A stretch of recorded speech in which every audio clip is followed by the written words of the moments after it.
Capítulo 19. El primer ensayo. Ante la pequeña valla que protegía la casa de Chananías, había un habitante del desierto, ennegrecido su rostro por el sol, medio cubierto su desnudo cuerpo por un lienzo desgarrado. Sus tupidas greñas caían sobre su rostro. Con el extremo del largo bastón de junco que llevaba en la mano, golpeó la puerta baja, comida por el polvo, formada por entrelazadas ramas de palmera. Ninguno de los transeúntes de la animada calle reconocieron en el hombre del desierto, cuyas flacas piernas parecían apenas capaces de soportar su peso, al joven Saulo de Tarso. Tampoco fue reconocido por el dueño de la casa, que asomó su maciza, plateada cabeza por la abertura que había sobre la puerta. Cuando Chananías, perplejo ante la vista de los forasteros, del forastero, abrió la puerta, el cuerpo exhausto y marchito se derrumbó en los abiertos brazos del anciano. Solo cuando Chananías miró más atentamente y observó el contorno triangular del cráneo, que casi perforaba la agrietada piel, reconoció a Saulo en la aparición del desierto. Chananías palideció, recordando que los hombres del etnarca aún buscaban a Saulo. En ningún momento habían abandonado su búsqueda, y en varias ocasiones la habían buscado en la casa de Chananías, pero no era aquella la ocasión de pensar en tales cosas. Chananías llamó a su mujer, que vivía con él en la pequeña y baja casa de arcilla. Entre los dos llevaron a Saulo adentro, cerraron la puerta y le acostaron en el suelo. Después de beber una taza de leche, le cubrieron con pieles para que no le descubriera la vista casual de un vecino.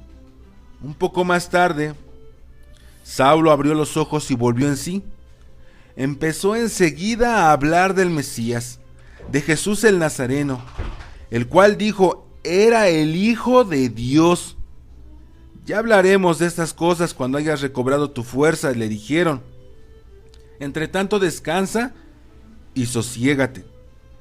Aquella noche Chananías fue a la sinagoga para la plegaria nocturna, según su costumbre, pues su ausencia se habría notado por ser él siempre el primero en las plegarias de la mañana y la noche, pero no dijo nada a nadie acerca de su visitante. Chananías y su esposa tuvieron a Saulo escondido durante varias semanas. Le asistían cuidadosamente, alimentándole con leche y hortaliza, pues Saulo estaba tan débil, su cuerpo estaba tan quemado por el sol del desierto, que apenas podía sostenerse. Chananías trató con unturas la negra y agrietada piel, y día a día aumentaba cuidadosamente la cantidad de leche de cabra que daba al enfermo, como también la verdura chafada que él y su mujer preparaban, pues Saulo apenas pudo dirigir aún el escaso alimento que le dieron el primer día. En cuanto hubo recobrado suficiente fuerza para poder andar, pidió que le llevaran a la sinagoga para el servicio de Sabbat. Tengo una gran nueva para la casa de Israel, dijo el Espíritu.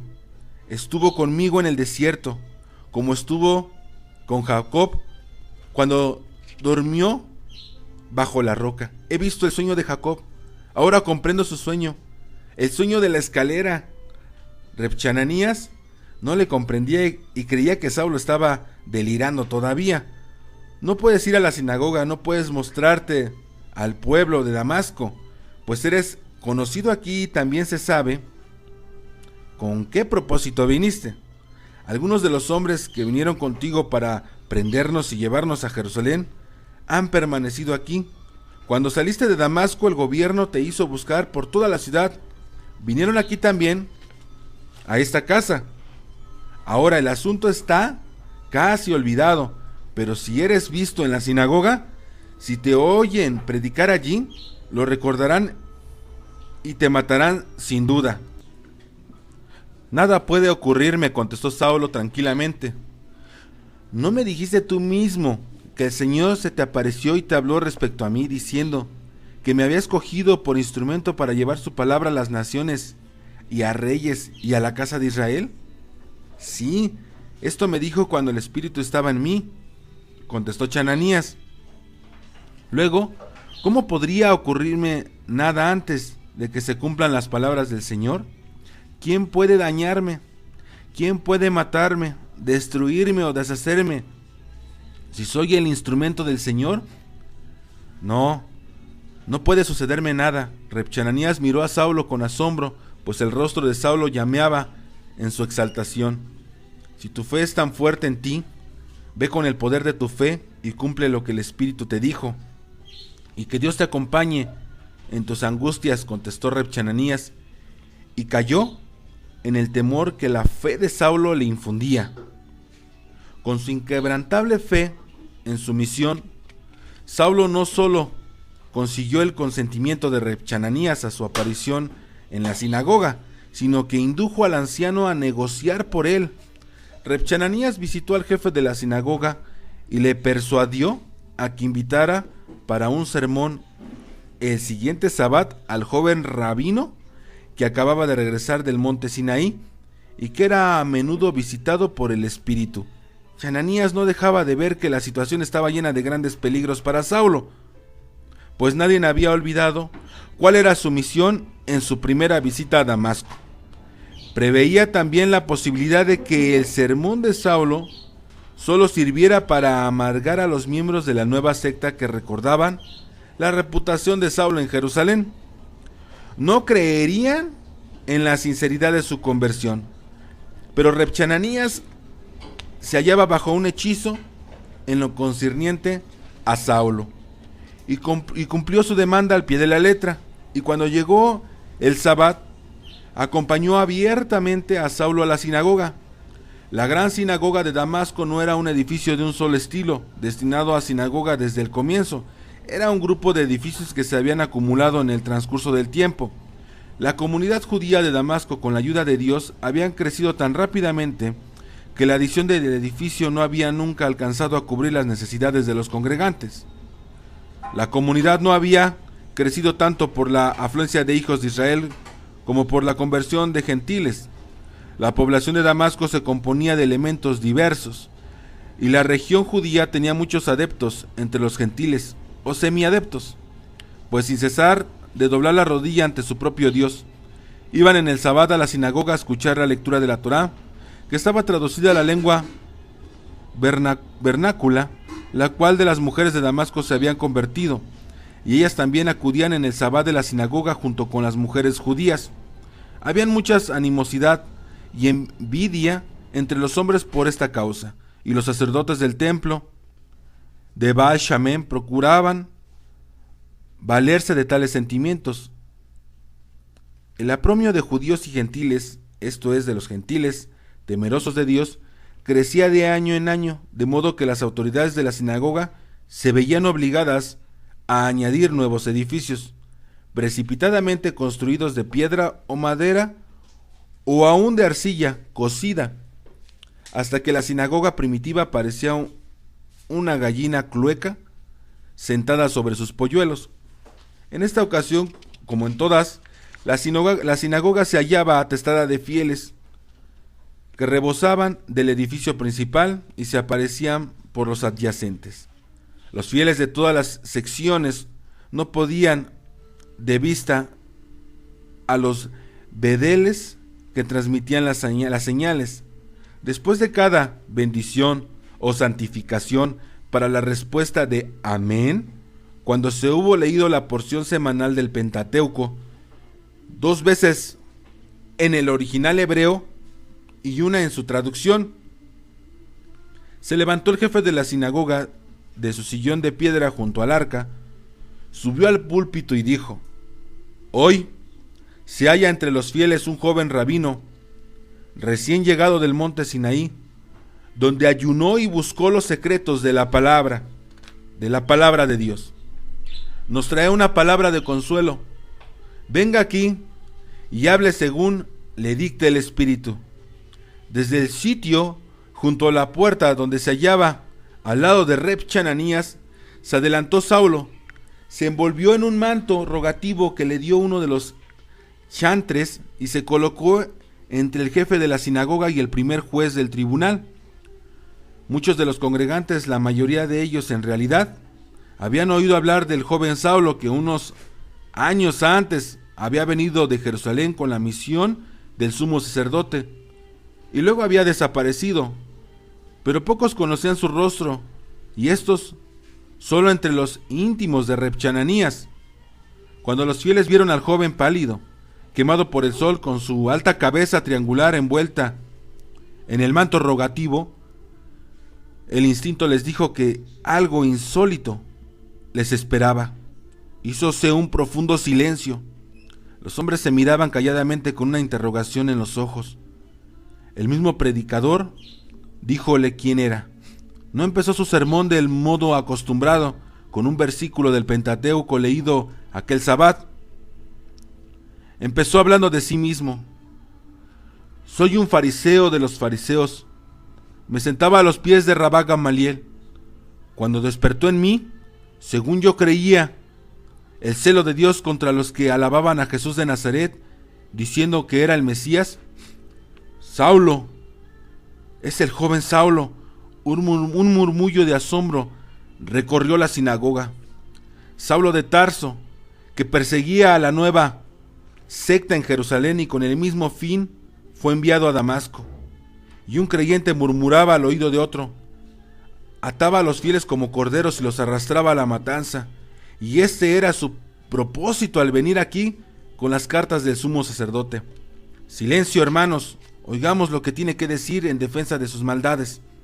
Sí, de sus maldades pasadas y de sus maldades presentes también, exclamó uno airadamente, abriendo sus ojos de párpados enrojecidos. Silencio, oigámosle. El joven que se hallaba ante el arca se dirigió a la congregación. Narró de modo simple y directo lo que le había sucedido, que se dirigía a Damasco con el propósito de prender a los fieles, que había tenido una visión en que la forma del Señor Jesús el Nazareno se le había aparecido, que había estado ciego durante 3 días y al recobrar la vista había huido abandonando a sus compañeros. Les dijo que había errado en el desierto y llegado al monte Sinaí y meditado todo lo que le había sucedido, y que el Espíritu, formado de su propio pensamiento, había descendido sobre él cuando lo volvía por el desierto a Damasco, y que había visto claramente la escalera de nuestro padre Jacob en un sueño en la noche, y había sabido que la escalera entre la tierra y el cielo era Jesús el Nazareno, y además que este Jesús que había arrojado de sí cuando vivía era el Hijo de Dios el Padre, que le había enviado para la salvación del mundo.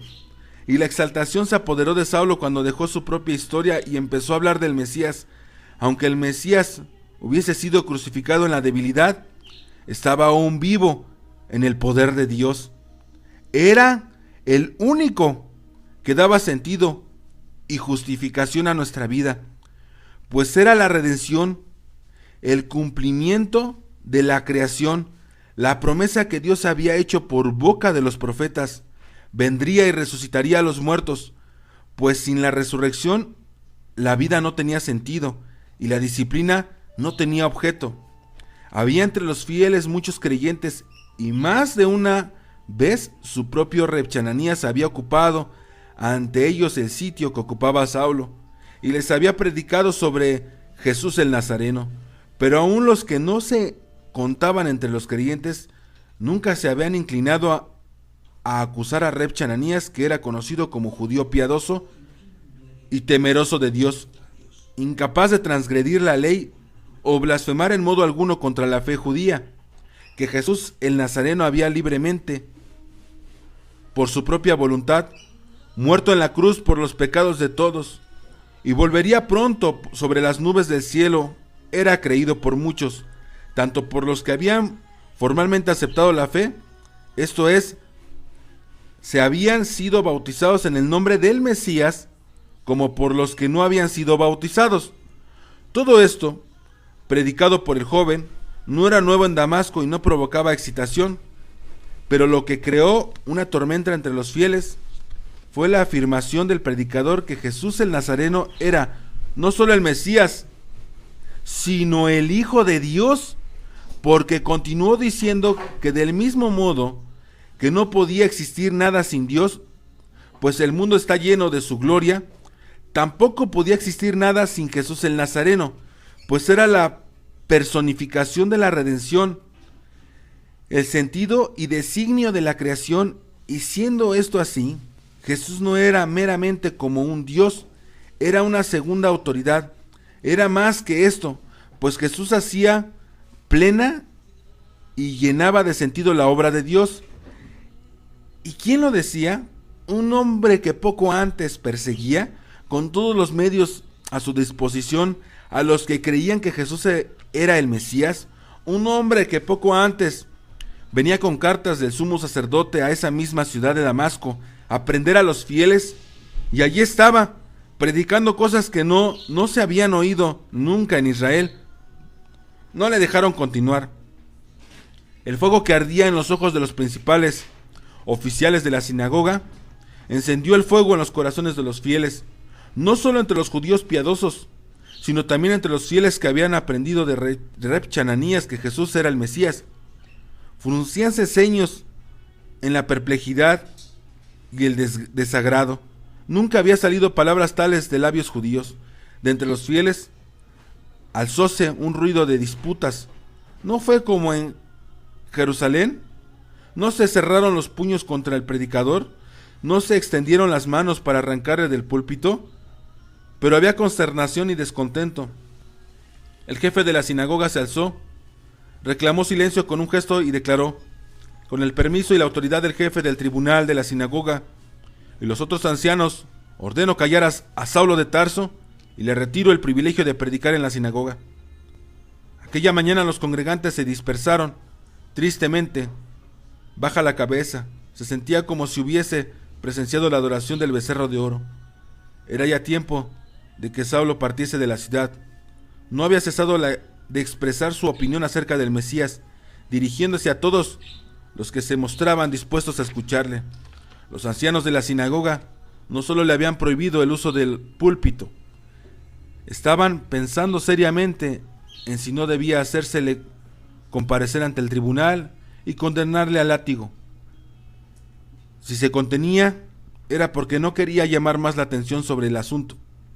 Saulo, pues, hablaba a pequeños grupos o discutía con doctores, y no vacilaba en hablar con gente simple e ignorante si quería escucharle. La congregación se dividió en dos grupos, uno de acuerdo con él y otro que disentía, y la división se extendió más allá de los judíos, a los interesados gentiles que estaban confusos con la disputa. En todas las partes se hablaba de Saulo, pues éste se mostraba activo por toda la ciudad. En vano suplicable Reb Chananías que considerase su seguridad y también la de la pequeña congregación de creyentes en la ciudad, que hasta entonces había vivido en paz con los demás judíos, pues no se hacía distinción entre los que creían en la misión de Jesús y los que no creían en ella. Todos eran igualmente miembros de la congregación judía, pero Saulo era como un viento de tormenta. Estaba aquí, allá, en todas partes. Surgía de pronto en un pequeño grupo en la sinagoga, o junto a un grupo de obreros en la plaza del mercado, o entre un puñado de mercaderes, con todos ellos, compradores y vendedores, tejedores, camilleros, faquines. Se lanzaba a discutir respecto al Mesías, que era el Hijo de Dios. Surgían peleas en las calles, posadas y aún en los hogares. Para todas las advertencias de Reb Chananías, Saulo tenía solo una respuesta: pertenecía al Señor, y mientras el Señor le necesitase aquí, en esta vida, no podía sucederle mal alguno. Y si alguno le pesaba, si le mataban, Esto sería la prueba de que el Señor le necesitaba en la otra vida, pues el Señor lo era no solo de los vivos, sino también de los muertos. No tardó el rumor de los disturbios a alcanzar los oídos del gobernante de la ciudad, y en las esferas de gobierno se recordaban las cartas mandadas por el sumo sacerdote de Jerusalén al rey de Aroto respecto al joven Saulo y su desaparición. El rey de Aroto, íntimo amigo del sumo sacerdote, había transmitido las cartas al gobernante de la ciudad con la orden de buscar y prender a Saulo. Habían registrado la ciudad en vano, pero entonces supieron que Saulo había regresado y se cursó de nuevo la orden para su detención. Además, él era, según los informes, el centro de los disturbios que se habían convertido en plaga en Damasco. Se mandaron guardias a prenderlo, pero no le encontraron. Le buscaron entre los creyentes, le acecharon a las puertas de la sinagoga. Saulo no acudía ya a la sinagoga y no se encontraba entre los creyentes, ni se le veía ya en la calle ni en la plaza del mercado. ¿Quién había avisado a Saulo de la secreta renovación de la orden por su detención? Nadie lo sabía. Lo único que se sabía era que Saulo había desaparecido.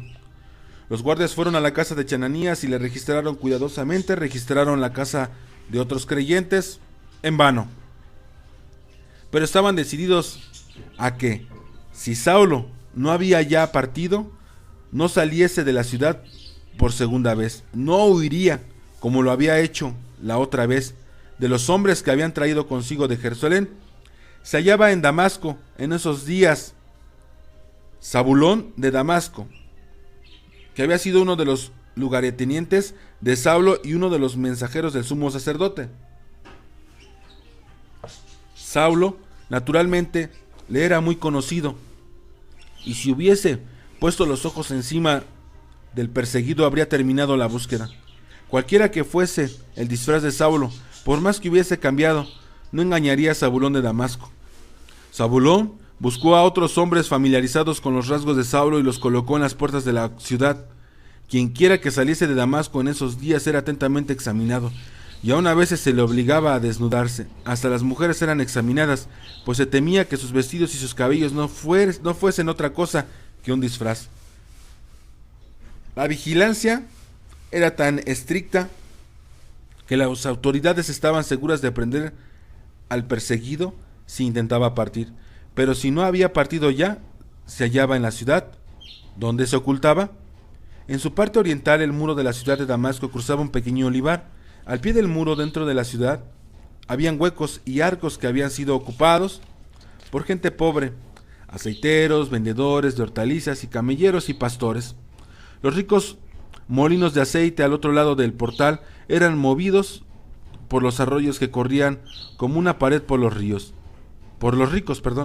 Fecundos bosques de los alrededores de Damasco. Bajo el muro, en la parte interior, había solo los aceiteros pobres, las ruedas de cuyos molinos eran movidas por un asno o un esclavo ciego.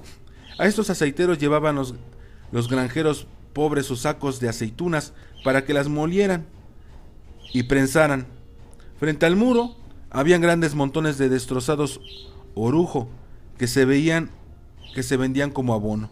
En el día había allí un tremendo ruido de rebuznos de asnos, relinchos de camellos, regateos de granjeros y aceiteros, disputas de mercaderes. En la noche reinaba el silencio en torno a los huecos del pie del muro. Solo los modestos candiles, con sus delgadas espirales de humo, atestiguaban que era aquello una habitación humana. Entre los aceiteros que tenían allí su vivienda, había un joven llamado Zacarías Ben Elías. Durante todo el día arrastraba hacia el molino sacos y cestos de aceitunas y sacaba de él jarros y odres de aceite que cargaba en los asnos que aguardaban. Su cuerpo y la ropa que lo cubría estaban todos grasientos, y no solo ellos, sino también el agujero que habitaba. Los utensilios, las esteras estaban saturados de aceite, los cestos amontonados goteaban aceite.